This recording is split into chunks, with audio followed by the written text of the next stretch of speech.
지금은 2021년 1월 17일 아침입니다. 승리가 임박했습니다.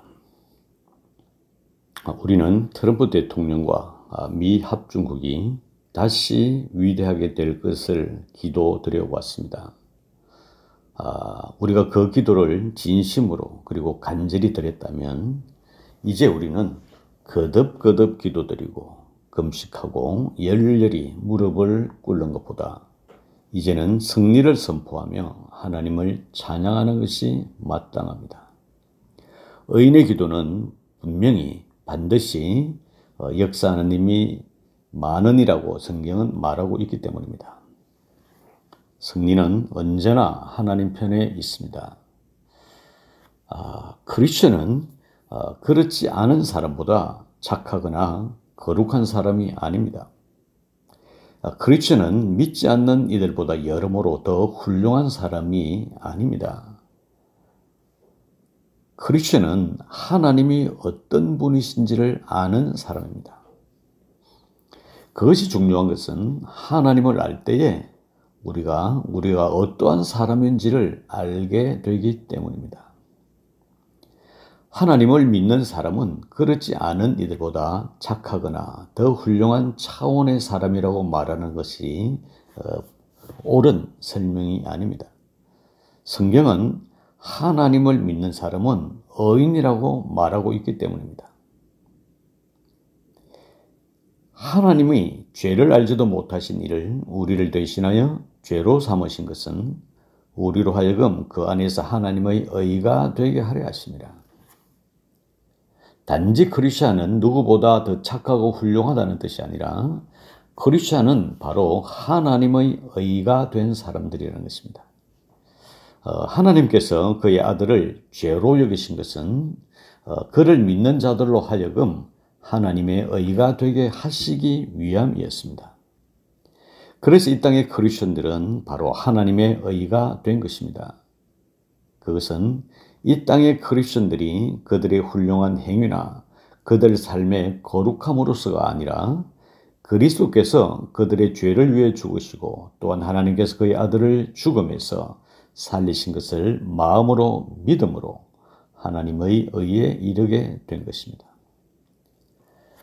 그래서 크리스천들은 이미 의인이 되었기 때문에 의로운 삶을 살 수가 있는 것입니다. 그것은 마치 사람이 죄를 지어서 죄인이 된 것이 아니라 죄인으로서 태어났기 때문에 죄를 짓는 것과 이치가 같다고 할 수 있습니다. 그렇다면 하나님의 의인이 되었다는 그리고 그 하나님의 의인이 된 사람들의 특권은 무엇일까요? 야고보서 5장에서는 말합니다. 의인의 강구는 역사하는 힘이 많으니라. 하나님의 의를 가진 사람들이 기도할 때에 그 기도는 역사하는 힘이 크다고 말하는 것입니다. 그렇다면 그러한 특권을 가진 오늘날의 크리스천들이 해야 할 이 시대의 사명이 무엇일까요? 이 시대 의인이 된 자들의 사명은 과연 무엇으로 설명할 수 있겠습니까? 저는 이쯤에서 다시 한번 강조하려고 합니다. 의인은 예수님을 믿어서 의롭게 된 사람들입니다. 바르고 흠없는 삶을 살아서 의인으로 임명받은 것이 아니라 의로우신 예수 그리스도를 받아들임으로써 자신의 의가 아니라 하나님의 의가 된 사람을 말합니다.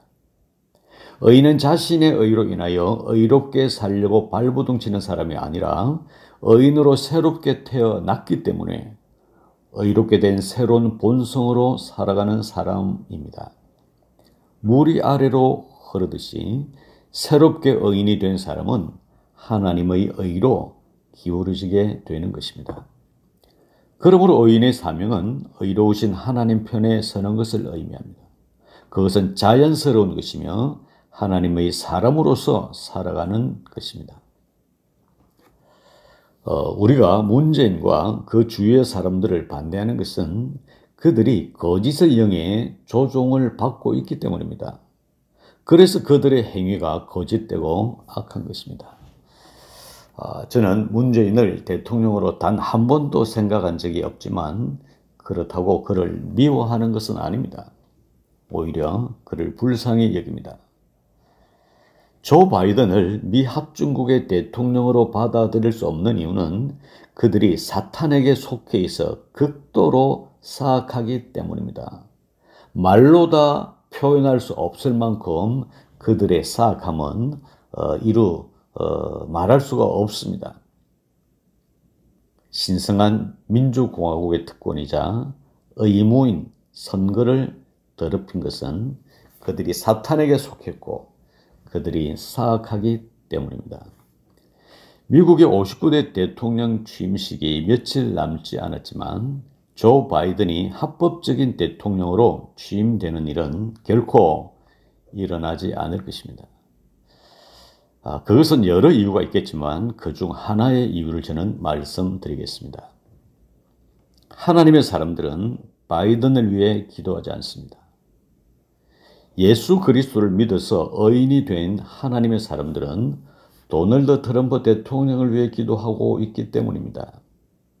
그것은 트럼프 대통령을 통해서 하나님은 미국을 다시 위대하게 하실 것을 믿고 있기 때문입니다. 바이든을 통해서라면 미국은 점점 더 악해질 것이고 마침내 사단의 소원이 이루어지게 될 것입니다. 의인의 강구는 역사하는 힘이 많으니라 라는 말씀은 불변의 진리입니다. 그리고 그것은 하나님의 말씀입니다. 의인은 기도드린 것이 실제로 될 것을 믿는 사람들입니다. 같은 야고보서의 기록입니다. 하나님께 구하라 그리하면 주시리라. 오직 믿음으로 구하고 조금도 의심하지 말라. 의심하는 자는 마치 바람에 밀려 요동하는 바다 물결 같으니 이런 사람은 무엇이든지 주께 얻기를 생각지 말라. 의인의 기도는 응답이 됩니다. 기도드리면서 의심하는 것은 불행한 일입니다. 그것은 하나님의 말씀을 부정하는 일이며 하나님을 의심하는 것입니다. 우리는 트럼프 대통령과 미 합중국이 다시 위대하게 될 것을 믿습니다. 우리가 드린 그 기도를 진심으로 간절히 드렸다면 이제 우리는 승리를 선포해야 합니다. 하나님을 찬양하는 것이 마땅합니다. 겹겹이 무장된 골리앗을 향해 여호와의 이름으로 그리고 맨몸으로 질주했던 소년 다윗은 승리에 대한 확신에 차 있었습니다. 도널드 트럼프 대통령과 미 합중국 그리고 이 땅에 하나님의 나라가 임할 것을 위해 기도하고 분투했던 지구촌의 자유민주 시민들의 승리가 하늘의 천사들과 함께 점점 다가오고 있습니다. 이제 우리가 해야 할 일은 이 말을 찌푸리며 눈물로 기도할 것이 아니라 승리를 선포하며 노래를 불러야 합니다. 승리는 임박했습니다. 여호와 니시.